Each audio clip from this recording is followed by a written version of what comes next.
Welcome to the Salt Strong Podcast, disrupting fishing entertainment as you know it. Prepare to laugh. Prepare to get to know fishing legends in a whole new and unfiltered way. And on occasion, you might even learn a thing or two about fishing. Here's your host, Joe Simons. Like diamonds. Your ultimate success depends on how far you can look ahead. Hey everybody, Joe Simons, Like Diamonds, back again with Salt Strong Unchurched. I just had to redo the Like Diamonds part because the first one was just really, really lame. So I'm glad you guys didn't have to hear it.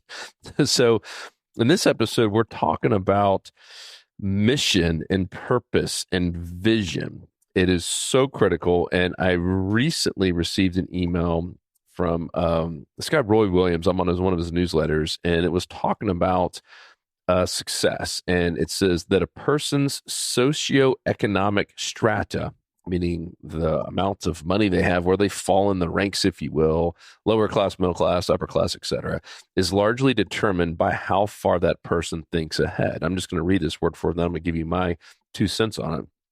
The average American has a plan for their next 2 paychecks. Their upcoming paycheck is fully committed, and they have bills to pay with the paycheck that follows, although that one offers a small opportunity for discretionary spending. The paycheck after our next one gives us a little bit of hope.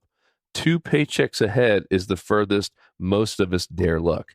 That is what it means to be middle class.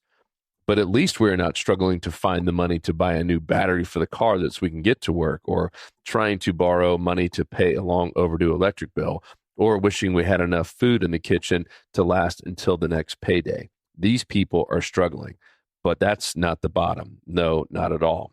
That's just the lower class. At the very bottom of the socioeconomic strata are the addicts who think of only their next drink, their next score, their next fix. Their time horizon is a few hours at most, not months. Tomorrow doesn't even enter their mind. It's all about today. Wow, pretty powerful stuff. And as I read that, it couldn't help think about the power of a mission statement and of a vision, because what is a vision or a mission or a written down purpose statement that I talk about, like in Fishing for Happiness? I've spent a big chunk of the book talking about how that changed my life. It's all about thinking ahead, right? You can't have a vision, because a vision is something in the future, unless you take the time to think ahead, kind of beginning with the end in mind, if you will. And that's why in the book, and I don't want to reiterate every single episode I've ever done, but one of my favorite ones was talking about writing out your eulogy. What are people going to say at your deathbed when you pass away? What are they going to be saying about you at your funeral, right? That's thinking way ahead, and then reverse engineering that, right? What is your life going to look like? What are you leaving to your kids, whether it be money or legacy, et cetera? And all that stuff kind of needs to be reverse engineered. And if you're not acting and working and modeling the towards that today, then hey, maybe it's time to make a change. But this just hit me so hard, and I do believe it's very, very true.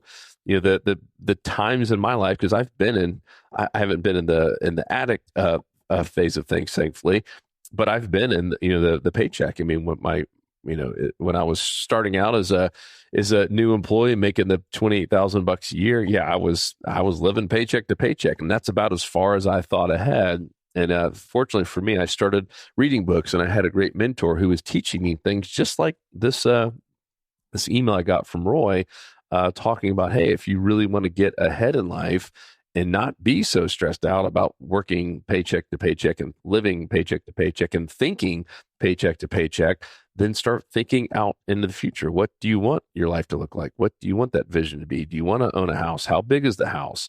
That was another one of my favorite episodes, talking about the 16 questions, that 16 questionnaire that I have in Fishing for Happiness, about, all right, I want to describe my perfect life in a couple years from now. Once again, that's thinking way past out the 2 paychecks. And that usually means that you might not hit every single one of those goals, just depending on how you set the goals. But what I found in general is that even if I don't hit it, I'm so far better along than had I not put those goals out in the first place. It is such a game changer to be able to think out that far ahead, whether it be even a year, but 3 years, 5 years, even better. So if you're hearing this, regardless of your age, right? This is nothing to do with age.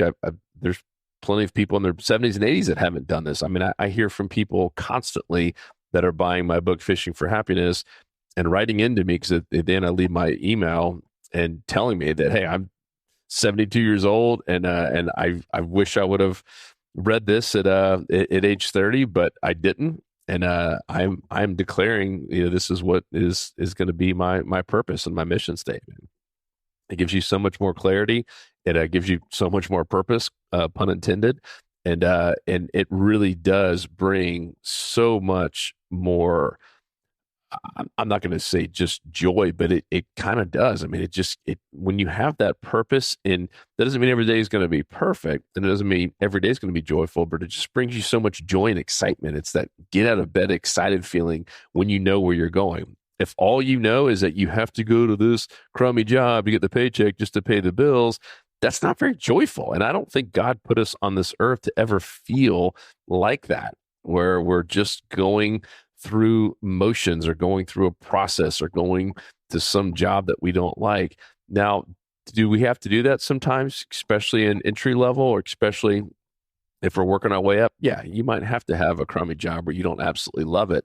But when you have that purpose, that written down purpose behind it, that changes everything. All of a sudden, you start cutting through all the clutter and all the negative stuff that is that you don't like about that job, and you're constantly thinking and getting excited about, getting hope and joy from this big purpose or this big goal, this big vision. So I would encourage you, if I just described you, and that was me. I mean, I was that lower middle class. I was literally thinking a paycheck, maybe 2 paychecks at the most. That was my life. That was as far as I was thinking back in my 20s. And now I'll take time, especially like on the weekends. My weekdays are pretty crazy. Just being a CEO of a fast growing company, and then trying to still be an amazing husband and a dad, and all the things going on with the kids. Weekdays are pretty tough for me to do it, but the weekends, those are my kind of times that I want. Even if I'm out there doing yard work and stuff, I'll be listening to books, to podcasts. I'll just let my mind kind of wander. And many times I'll even be taking notes about it. Man, this is something I want my life to look like in a few years from now. This is a big idea I have. It's amazing what can happen when you give yourself time to do that versus only being involved in entertainment or only going to sports games or only sitting there watching TV. Very rarely have my big ideas come when I'm watching TV or just being entertained. It's normally when I'm outside in nature, or I'm out reading a book, or even up in an airplane. I've had some really big ideas up in an airplane, just reading a book and letting my mind wander. Maybe it's because I'm closer to God up in the sky. Don't really know, but it is very odd that I've had some of my biggest breakthrough ideas in my life have come from being in an airplane with no Wi-Fi. I never, still to this day, I don't ever get Wi-Fi in an airplane. I never have. I don't know that I ever won't. At some point I might need it, but when I'm on an airplane, I'm reading, I'm journaling, I'm writing, and I would encourage you to do the same thing. You make time to do it. Most people are just so bored. What am I doing in the airplane? I got a flight. That to me, that's one of the best times to go read a good book, take notes, start thinking about the future, writing down your purpose. You'll be astonished at what changes in your life. You'll be astonished at what doors open in your life, and you'll be astonished how far you get ahead. I mean, I 100% believe this to be true about the person's socioeconomic status is mostly determined by how far that person thinks ahead. So if you haven't read my book, Fishing for Happiness, I would encourage it. This is not a pitch to get my book. I think I make $1.80 on every one. Amazon makes the majority of that money. This is not about me getting wealthy. This is about you getting wealthy and having a blueprint to really go to that next level, regardless of your age, regardless of where you are today. I truly believe that can help you. And if you don't want to read a book, then start writing this stuff down, start thinking about it. Take some time this next weekend or the next day that you have a little bit of an opening, and just start dreaming about the future. You will be shocked at what happens. You'll be shocked at some of the visions you get from God. I feel like some of those times was almost like God whispering in my ear, and I had this boom, this big idea. And it's all because I slowed down a little bit, stopped thinking about today, stopped thinking about the next paycheck, and really just take a little time to think about the future. I'll be honest, it is harder when you are living that paycheck to paycheck life. Certainly harder, but it is not impossible. You just got to do it. And the irony is, of course, it does get easier when you have a little bit of that buffer, but the only way to get the buffer is to think ahead in the first place. So don't wait any longer. As I said in my book, the best day to plant a big oak tree or a pine tree or any kind of fruit tree is 20 years or 10 years ago. And the second best time is today. So even if you haven't done this in the past, the second best time is to do it right now. Love you guys. Hopefully this was helpful. And remember, start thinking ahead, start dreaming, start visualizing this stuff, come up with the purpose and the mission. You'll be amazed at how much joy, how much hope, how much excitement, just get out of bed excitement that comes to you every single day when you have that written down.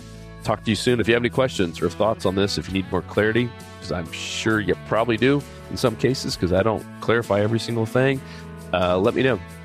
Joe@saltstrong.com. 'Cause fishing, it's in my soul, it was pain.